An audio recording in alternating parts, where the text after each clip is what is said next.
Another day, another bit of grinding and searching for a fresh mon in the grass.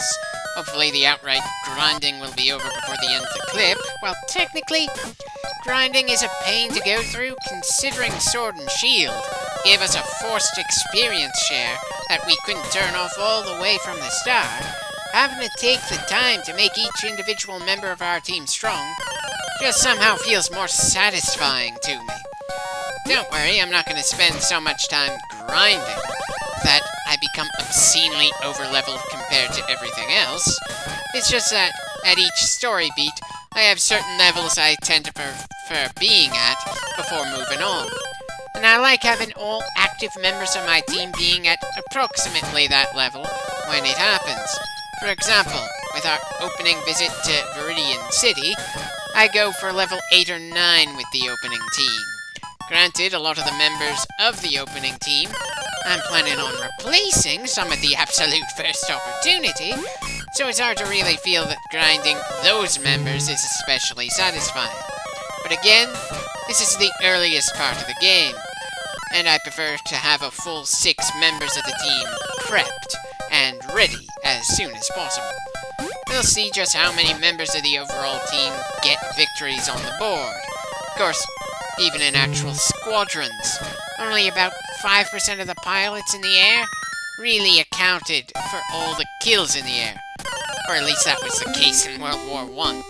It might have been different in other wars, I don't really remember that well. Anyway, we found Spiro finally, which means we finally got a full team. And I've already got just the name for him, just need to actually get him into the ball.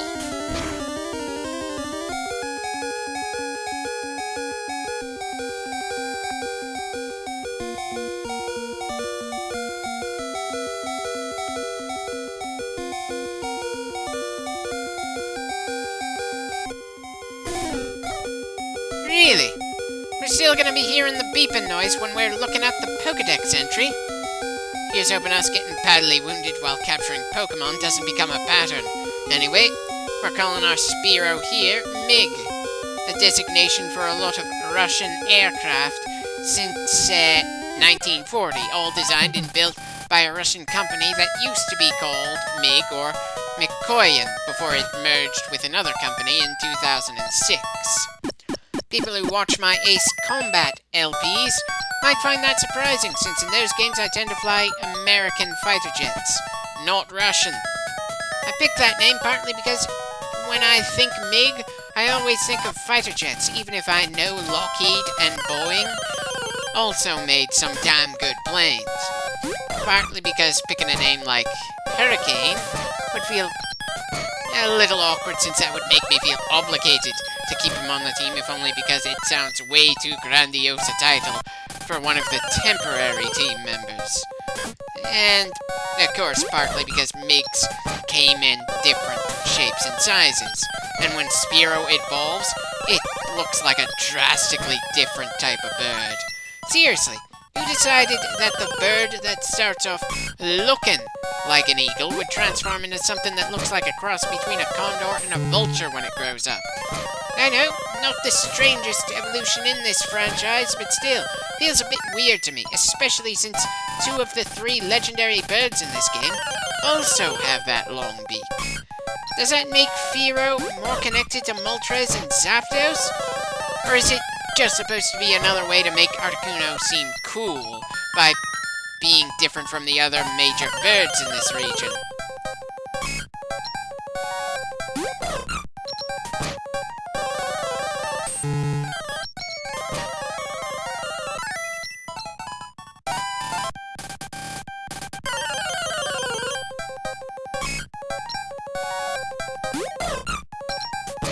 The sheer number of Nidoran males we're beaten down is almost starting to make me feel guilty. But then, since every wild encounter is a potential new recruit, it's hard not to feel guilty for just beating down on them for the sake of grinding. Especially since at least some of the lore in the franchise as a whole implies that some wild Pokemon get into battles with trainers for the sake of showing off and going, yeah, don't you wish someone this good was on your team, or something to that effect. I know, not a great headcanon to have, but at least it's better than the one where a trainer just storms into a Pokemon's home and causes all kinds of hell in an area just for the sake of experience points. Most role-player games just don't run into that kind of problem, because for the most part the player is fighting against things that are explicitly trying to kill our heroes. But since this is a rare kind of RPG where few if any of the wandering monsters want to harm humans if they can help it, you've got to do some more mental twisting around so that patrolling small areas and beating down the same few monsters over and over again doesn't end up making the supposedly innocent hero seem like a monster in his or her own right. Seriously. Some people might like the ironic idea of the player character being an absurd blood knight compared to everyone else in the world around him, but I prefer to consider the player character a talented but otherwise pretty normal kid for their world. Probably part of the reason when I was younger, I started dropping away from Pokemon before the actual point, when people generally say the game started getting progressively worse. Team Rocket in the first two generations didn't really have any overall goals, so it didn't feel all that much like we were saving the world when they beat them down. But in the third generation, teams had a more cataclysmic goal, and considering how many other Japanese role-player series I enjoyed, I went, sorry, this isn't what brought me to Pokemon in the first place. Guess that means when I get beyond the third generation, I'm essentially going to be experiencing the mainline games as if they were brand new to me, despite having read plenty of spoilers about them over the years. Though again, I should probably finish things in Generation 1 before thinking about the later stuff all that much.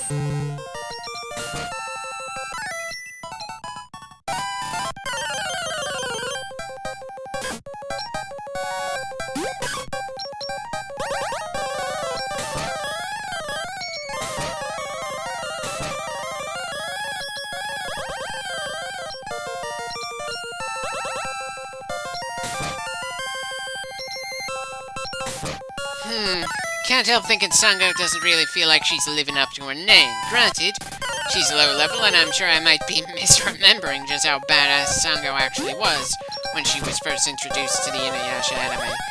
Though maybe I'm not giving her a fair shake regardless, because I decided before the game even started that she wasn't going to stay on the team for long. Seriously, when you only have 6 slots for team members, and there are over 50 possible teammates to have overall, some of your decisions are just gonna feel arbitrary as hell. And the fact that I like the male's offense over the female's defense, it does kind of feel a little arbitrary to a degree. Especially since every website I've seen that talks about how good/bad the Nidorans and their evolutions are, just say, if you're gonna take one of them, take the Meteor Queen over the Offensive King. At least one other main member of Red Team is going to be in the not quite terrible but not great category. Or at least I think there's only going to be one more that feels like that once we have the full team. It's not like I'm someone who generally keeps track of the meta much anyway, and with several hundred Pokemon out there, statistically speaking, a few of the ones I like enough to put on a main team are going to be good and some are going to be bad. As the tournament before we actually met Phyllis showed, I'm not here to absolutely dominate, just here to have fun in my own way. And by God, it's fun to go back to the first generation of Pokemon, even if technically speaking it's got the least going for it, and the balance was at the absolute worst in the entire series. My standards were not in any way high for this one, because it was my first role-player game altogether. And in the fact that the anime did a pretty good job of fleshing the universe out, and the memories alone are enough to keep me going.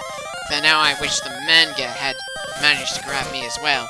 Unfortunately, something just didn't click for me there. Sure, it had the creatures doing the moves, and it looked cool in its own right, but it didn't really feel right. Probably because one of the things that drew me into Pokemon in the first place was it was one of those low stakes the world/nation is not in any danger of being destroyed all that often. Sure, the movies up the stakes to that level, but to be fair, you expect movies that are linked to a show to try making things more epic. did they explicitly have to make Ash a chosen one who meets all those legendaries and saves the world numerous times? Hell, that's probably the biggest reason why I wanted Ash to look like he was aging, and for the writers to maybe try coming up with a similar character starting his/her journey as we finish following Ash. He's just gained way too much experience with fantastic stuff. Then I just had the feeling the writers needed to pass the torch to someone who happened to have a bit less history. No! He stays on as a hero simply because they want to keep using nostalgia. Which is especially strange since a large section of the audience at this point was never around to see the start of the journey anyway. But then it doesn't make much sense that a lot of Generation 1 Pokemon keep making appearances for nostalgia's sake, but a good number of Mons from later generations feel like they don't get all that much screen time. I know, what to complain about nostalgia pandering when we're as far back in the franchise as you can possibly go. That's just where my thoughts took me at the moment.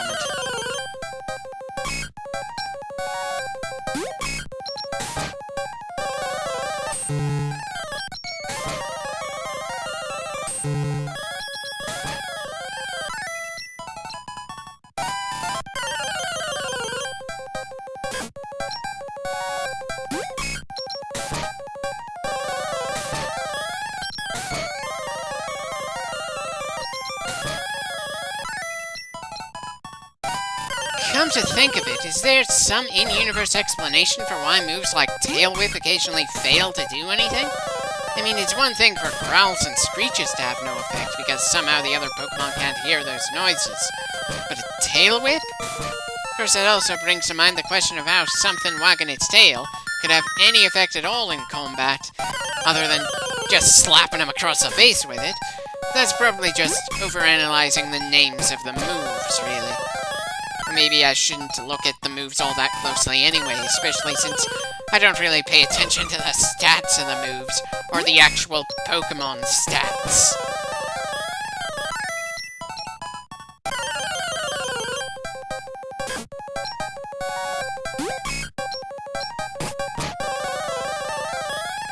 Case in point, I thought that Horn Attack, the most powerful normal attack we've got right now, would take down pretty much any wild we see at this stage when we're at this level.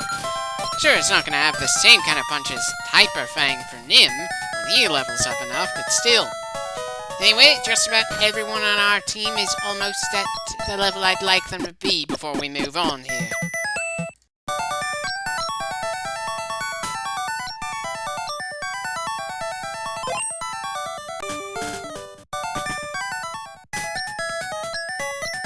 Yeah, 2 at level 7 and 1 at level 8. At this rate, we're gonna have our next match against Gary soon. Sure, it's not gonna be an especially necessary fight. In Pokemon Yellow, we do it to help determine what form of Eevee evolution he'll do later in the game, depending on if we win or lose. But in Red and Blue, as well as Fire Red and Leaf Green, it's just an easily missed trainer battle with no real consequences like most others. Of course, I also find it funny that if you lose both the first in Oak's Lab and the second here, Gary will just evolve his Pokemon into the one thing that will be explicitly weak to Pikachu. Whereas the best he can do if you beat him twice in the early game is evolve into a Jolteon instead of a Vaporeon. Sure, the electric fox thing isn't going to be weak to an electric mouse like the water fox thing is. It's not really going to have the edge either. Whereas in the originals and remakes, our rival picks out the Pokemon that is explicitly the winner in the starter rock, paper, scissors thing. Not that rivals picking the stronger of the starters compared to yours is going to be a thing in all the generations. We'll see how I feel when we finally get to the games where our supposed rival picks out one that's weak to our starter instead of the other way around.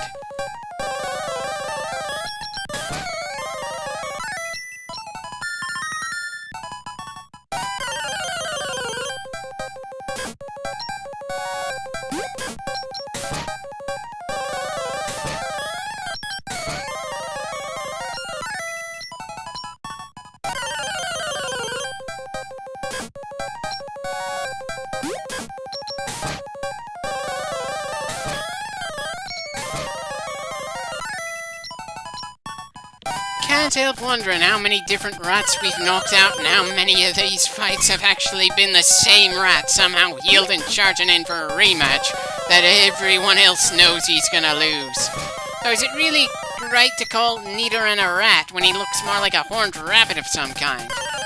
What was even the inspiration for a poisonous rabbit with a horn anyway? I'm not asking why it eventually turns into something that looks like a kaiju. I'm wondering why have a poisonous rabbit in the first place, since not only are rabbits not themselves poisonous, in most places it's outright illegal to use poison on rabbits at all. Is it not a major thing? I like that not all the poison types seem like disgusting things like the literal pile of gunk called Grimer, or the floating gas bag called Wheezing. It's just that one of those things that's kinda itched at me for years, and I've never really found an explanation for it. I don't desperately need an explanation, I just enjoy one. Especially since part of me feels that making Rattata poisonous would have made more sense considering, well, plague rats.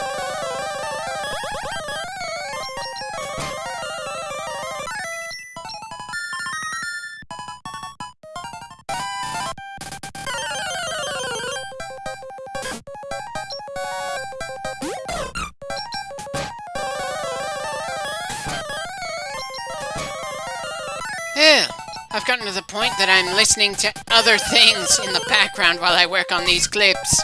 It's not that the music for this game is bad, regardless of if it's sped up or not.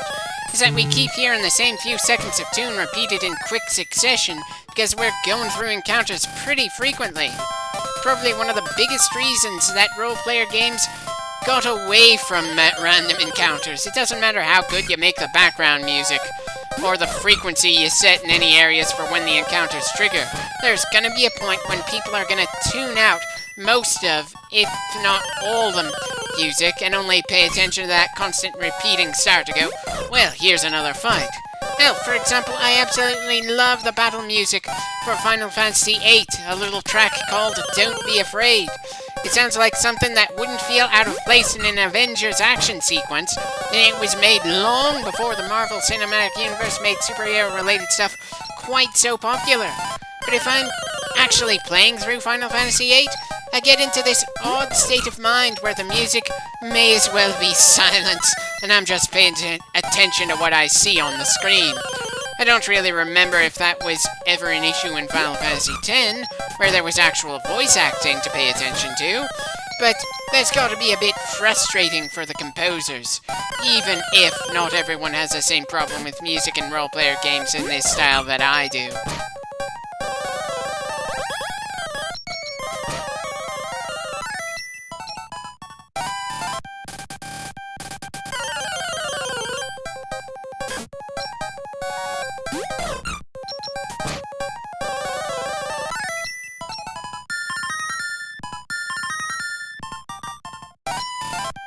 And great, now I have to wonder why they named that particular sass-affecting move Leer.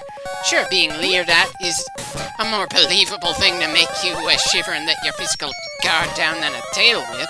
It's just that when I think of the word leer, I end up thinking of some pervert staring at a sexy-looking woman and wondering if he can get away with some rather quick groping, if not worse. What we had was a predator. Meat-eating bird leering at an explicitly poisonous rabbit here. Sure, said rabbit is the only explicitly female Pokemon in this game, but Pokemon breeding isn't even a concept yet. The word leer just doesn't feel like the best one to use given the circumstances right now. Not that I can think of any word to use that would be better suited, really.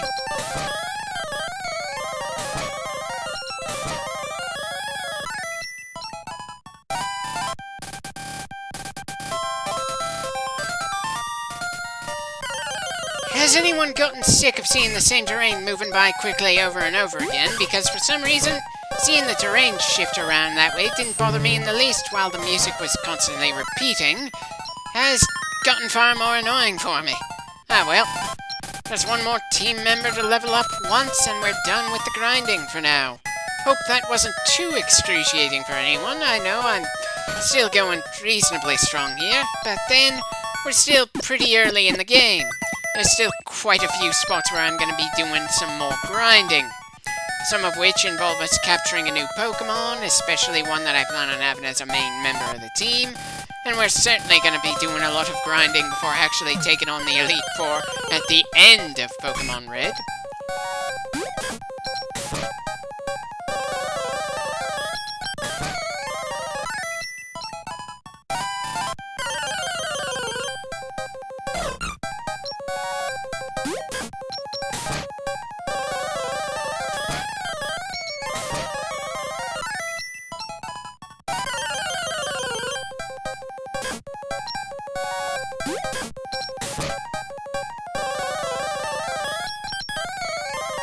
I suppose, statistically speaking, with the sheer number of times we're having our little guys tackle right now, it'd be a little strange if they didn't have some misses occasionally.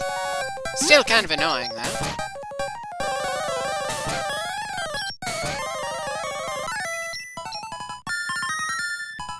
Welcome to level 9, Nim, and with that, it's time to stop wandering in place for the sake of getting some wild fights, and get a move on to the next trainer battle, though maybe spending over an in-game hour prepping for this one major fight early on was a bit of a waste of time, especially since, unlike in Yellow, winning this missable fight doesn't change anything later down the line.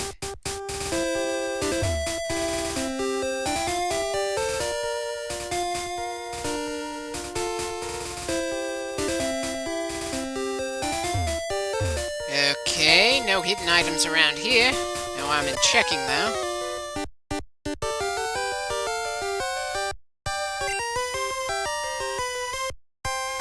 Oh, just remembering the time I wandered in this direction without a map and ended up triggering this fight when I only had one level 7 Charmander against you. Sure, I purposely came here this time, and you're the one with a Charmander now. It's not even like this is gonna do anything other than add to our currently very low count of victories for each individual Pokemon. At the very least, Phyllis isn't gonna be the only one on the scoreboard after this.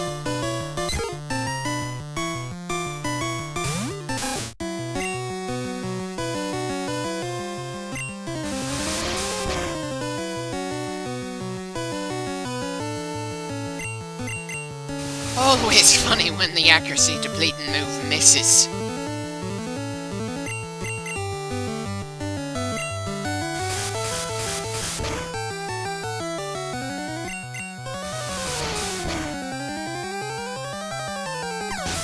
Right, seems Nim's the second member of the team with a trainer victory.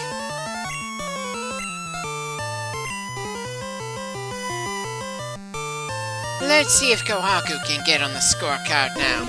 I assume he should, since he's got no weakness to fire type and he's a level above his opponent, but I've seen stranger things happen.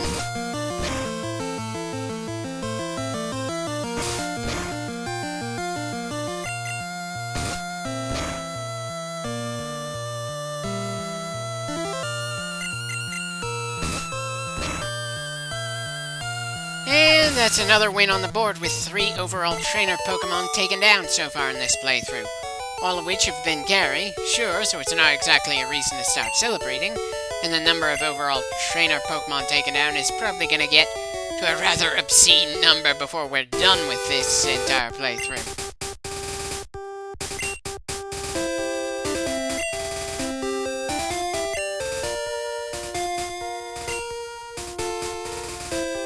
I'll total as much as I bloody well please, since I managed to beat you without having anyone who is obscenely higher than you.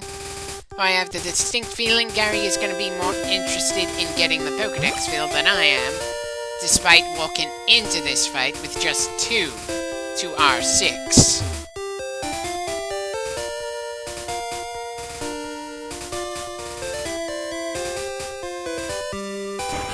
Yeah. It's obscenely early for us to try to get to the Indigo Plateau, but I figured I'd poke our head in real quick. Unfortunately, the front door and the first guy to check if we've got what we need to deserve a shot at the Elite Four aren't really much to look at. I know, it's a very old game on limited hardware, still, for some reason I remembered the music in there being more epic at the very least. Ah well, next time we start checking Viridian Forest.